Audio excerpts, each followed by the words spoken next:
Bincang bersama Sabila. Hari ini Bincang-bincang bersama Sabila kedatangan tamu kakak cantik dari program studi pendidikan bahasa dan sastra Indonesia. Nah, sebelum kita masuk ke pembahasan, kita kenalan dulu nih sama kakak-kakak yang cantik-cantik ini. Silakan kakak pertama.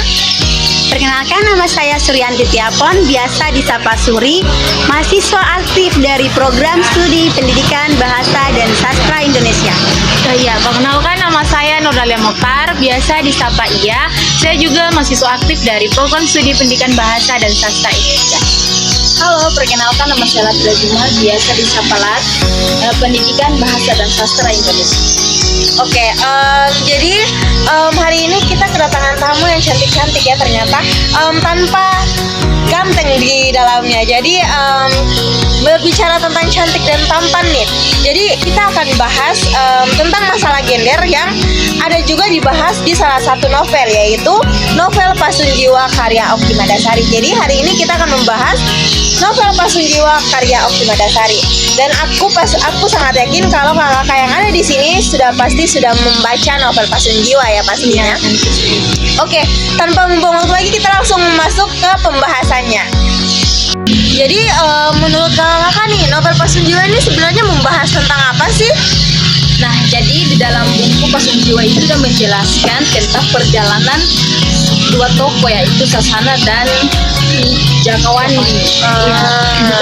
Terkait perjalanan dari dua tokoh ini, membahas tentang tokoh utama yaitu si Sasana nih. Nah, si Sasana ini dia perjalanan hidupnya itu dari kecil itu merasa tidak bebas. Nah, bebasnya ini karena dia merasa aturan-aturan yang dibuat oleh keluarganya itu tidak sesuai dengan apa yang dia inginkan. Nah, jadi sejak kecil itu dia diajari yang namanya musik klasik. Nah, musik klasik ini ternyata dia tidak menyukai karena yang tadi kehendak orang tuanya. Nah, seiring berjalannya waktu, mulailah dia kayak mencari jati dirinya. Nah, mencari jati dirinya dengan mungkin dia mendengar ada salah satu pementasan nih. Nah, salah satu pementasan di sekitar rumahnya lah. Nah, di situ mulailah dia merasa ketertarikan dengan perempuan. Nah, disitulah dia merasa bahwa ternyata bukan hanya musik klasik nih, ternyata ada musik baru yaitu musik dangdut. Nah, dangdut. Itu tuh, iya. Jadi pementasannya tuh pementasan dangdut ternyata. Iya. Nah, dari situlah mulai.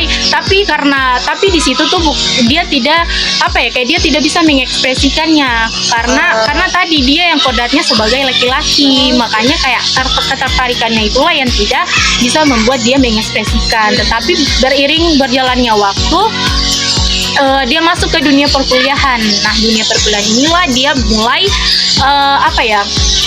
berani menunjukkan diri. Maksudnya bukan berani menunjukkan, tapi kayak dia bisa mengekspresikan lah apa yang sudah dia merasa tidak bebas waktu dia berada di lingkungan keluarganya gitu. Dan ya, menurut yang tadi sudah benar sekali yang sudah disampaikan mereka. Iya, adapun kan dalam novel ini ada dua tokoh nih. Yang pertama tuh Sasana dan Jakawani. Nah, si Jakawani ini dia seorang pengemen, tetapi kayak dia tidak butuh uang, hanya ingin profesionalnya sebagai pengemen yang profesional, si Jakawani. Atau biasa disapa Cangjek ya. Dari yang kakak ini paparkan, berarti si Sasana ini, saya fokusnya di Sasana ya, soalnya Sasana ini dari awal kakak bilang dia awalnya kan memang sebagai seorang lelaki, tapi setelah mengalami menonton pertunjukan pementasan dangdut, tiba-tiba dia memiliki rasa ketertarikan pada perempuan. Maksud rasa ketertarikan yang kakak bilang itu apa sih sebenarnya? Tertarik kepada seorang perempuan, rasa suka kah atau rasa seperti apa yang kakak maksud? Oh iya, kalau untuk ketertarikan tadi kan saya bilang ada ketertarikan dari si kayak penyanyinya mungkin dari biduannya lah, dari cara berpakaiannya. Nah, dari situlah, dan juga ada musiknya tadi yang saya bilang, karena dari kecil itu dia hanya didengarkan musik klasik. Nah, yang kedua dia baru dengar yang namanya musik dangdut. Nah, itulah membuat dia ketertarikan. Nah, ketertarikan akan yang tadi perempuan itu mungkin dari cara berpakaiannya, terus Iya, dari cara berpakaian. Ketertarikan ini ingin menjadi seperempuan. Iya, ingin menjadi Oh, ini menjadi perempuan. Seperti itu. Terus cut dulu. Oh, jadi dia memang memiliki ketertarikan untuk menjadi perempuan ya. Oh iya. Tapi pasti ada pengaruh lain sebelum menonton itu, karena seperti yang kakak bilang, awalnya kan dia memang masih kayak merasa bahwa dia laki-laki, tetapi setelah menonton itu kan dia mulai ada ketertarikan. Apakah selain ketertarikan itu ada juga hal yang menyebabkan dia ini semakin ingin menjadi sosok perempuan ini? Ada hal lain. Salah satunya itu adalah adiknya yang seorang perempuan. Dia melihat bahwa pakaian yang dikenakan atau barang-barang yang dikenakan oleh adiknya tuh menarik di matanya, sehingga dia muncullah rasa ketertarikan itu. Jadi seperti sama yang biduan tadi ya, dia memiliki ketertarikan yang awalnya itu pada pakaian dan bentuk tubuh si perempuan ya. Selain, apakah ada yang lain juga selain itu? Kalau untuk yang lain kayaknya tidak ya, karena ada konfliknya tuh yang terkait dia yang kayak laki-laki tuh selalu ditindas gitu. Oh, jadi karena ditindas juga, jadi dia semakin ingin menjadi perempuan. Jadi kayak tidak merasa kayak sesuai dengan apa yang tadinya kayak laki-lakinya begitu. Mungkin karena ditindas dia merasa bahwa perempuan laki-lakinya perempuan tuh lebih enak karena nggak ditindas, nggak dikasarin gitu lah mungkin ya. Terus menurut kakak nih, apakah ada sinkronisasi antara judul Pasung Jiwa dengan si cerita yang ada di novel yang dibahas di novel nih? Apakah ada sinkronisasi antara mereka berdua? Kalau untuk sinkronisasinya, karena mungkin si penulis Okima Dasar ini dia membuat judul ini supaya kayak kita yang sebagai pembaca atau peminat ini tuh merasa kayak tertarik, apa sih maksud dari Pasung Jiwa ini. Nah, jadi kalau hal pertama yang akan kita lihat bahwa Pasung Jiwa ini ternyata alat pasung nih yang mungkin dipasung di kaki. Nah, tetapi ternyata bukan. Itu yang merupakan arti dari si kata pasung ini, karena cerita-cerita yang dibahas di dalam di sini tuh yaitu si tadi yang tokoh Sasana tadi, dia kayak merasa tidak bebas akan kehendaknya karena tadi aturan-aturan yang dibuat oleh keluarga orang tuanya. Nah, itu yang dimaksud dengan judul dan isi dari buku novel Pasung Jiwa. Oh, jadi ada sinkronisasi ya. Jadi sesuai Pasung Jiwa yang dimaksud di sini itu ternyata bukan alat pasung, tapi seseorang yang merasa terkuku atau terperangkap lah istilahnya. Oke, apakah di novel Pasung Jiwa ini ada membahas tentang masalah yang relate dengan kehidupan sekarang nih? Berdasarkan dari yang kakak baca, apakah ada masalah yang dimunculkan dan relate dengan kehidupan sekarang? Ada. Apa? Dan terkait dengan politik mungkin ya. Politik gimana tuh? Kalau untuk politik mungkin kayaknya dari tadi kita kebanyakan ke si Sasana ya, karena mungkin dia yang memang ceritanya lebih kompleks dibandingkan dengan tokoh-tokoh lain. Nah, jadi Sasana ini untuk urusan politik saya ambil contoh dari Sasana karena waktu dia masih sekolah SMP ya. Iya, SMP. Nah, SMP itu dia merupakan salah satu korban bullying. Nah, korban bullyingnya ini pelakunya itu adalah anak dari seorang pejabat. Nah, pejabat yang memiliki, yang kita tahu kalau pejabat itu memegang kuasa yang tinggi lah. Nah, disitulah ketika dia melapor ke ayahnya, tetapi ayahnya itu merupakan pengacara, tapi dia tidak bisa melakukan, dia tidak bisa bertindak lah. Nah, karena ini ditekan oleh si pemimpin awal ini, si pelaku ini. Nah, kalau jadi masalah-masalah itulah yang relate dengan kehidupan kita sekarang. Iya ya, ternyata banyak orang yang salah menggunakan kekuasaan atau jabatannya untuk hal-hal yang menurut kita itu lebih ke personal mereka masing-masing ya. Padahal itu merupakan tindakan yang tidak yang tidak baik ya sebenarnya. Terus selain politik, apakah ada masalah-masalah lain yang timbul nih dari yang ditimbulkan oleh novel Pasung Jiwa ini? Menurut kakak ada masalah apa selain politik?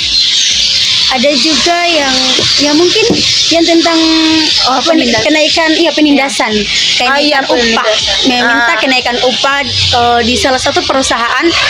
Nah, si Marsini ya namanya perempuan itu pemerannya si Marsini. Ya, Marsini. Dia meminta gajinya tuh dinaikkan. Mungkin dia merasa bahwa pekerjaannya dia tidak sesuai dengan gaji yang dia terima sehingga dia ingin meminta kenaikan gaji. Namun di samping itu malah si Marsini mereka hilangkan begitu saja. Oh, dihilangkan karena keinginan untuk meminta bersuara, dia nggak bisa bersuara, iya. Oh, jadi dibungkam ya Iya, suaranya. ibarat itu, iya. Iya.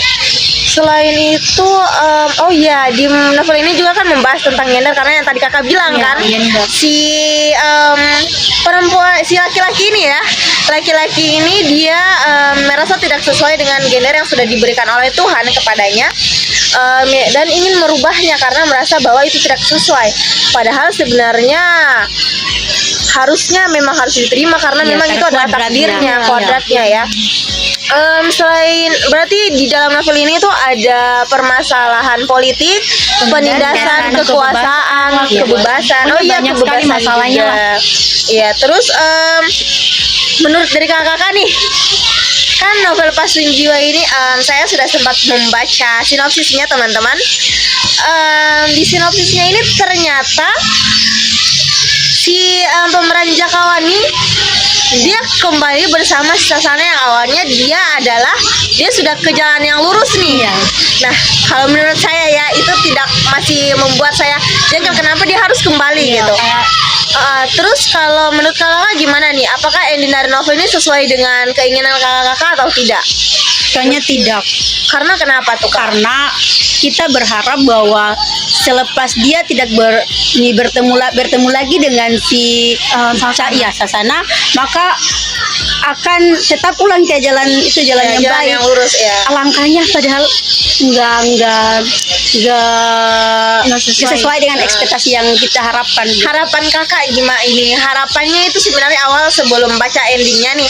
Harapan kakak tuh seperti apa sih ending dari si novel ini sebenarnya? Ingin si Sasana tuh kembali kepada kuadratnya.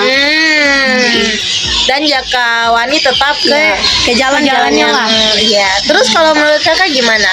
Untuk harapannya atau? Iya, harapan mungkin andaikan kalau kakak diizinkan untuk mengubah ending dari novel ini nih, kakak maunya gimana?